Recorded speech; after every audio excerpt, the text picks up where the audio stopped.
ЦСКА не се оплаши от публиката на АПОЕЛ и отмъсти за загубата през ноември, като победи тима от Галил Елион с 103-90 и при това без контузения си плеймейкър.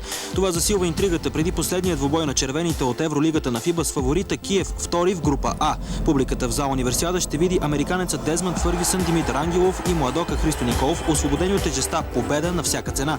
Не изпускайте баскетбол от европейска марка. Вторник, 17 часа и 20 минути само по канал 1.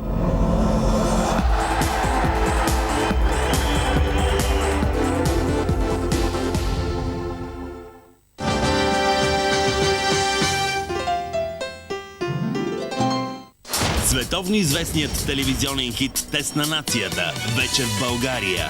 След шумния успех в 26 страни, Българската национална телевизия и продуцентска къща Едита представят новото информационно забавление "Тест на нацията". Най-зрелищното, най-интелигентното, най-масовото шоу. Национален IQ тест, 5 март 2005 година.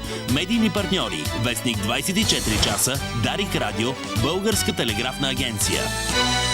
С съдействието на верига магазини Office One Superstore.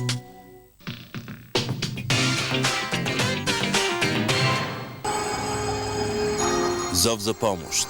Радослава Радославова Радкова страда от злокачествено заболяване на коста под коляното.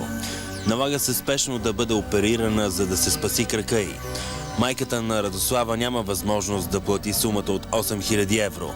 Моля, помогнете. Открита е банкова сметка в Централна кооперативна банка АД София. Банков код 790 780 69. Сметка в лева 10 43 87 89 02. В евро 11 43 67 39 08. Щатски долара 144 36 78 907.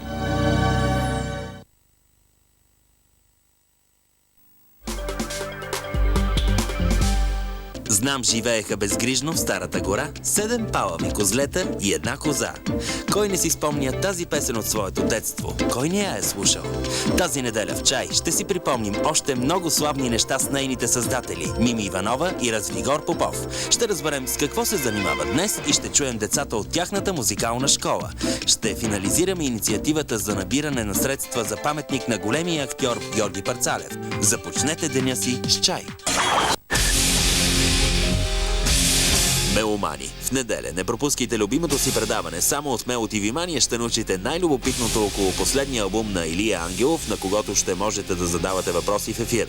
Платино ще ни представи най-новия си клип "Миманки" и отново ще поиграем с вас, както си знаем, в неделя, на живо от 23:05 по канал 1.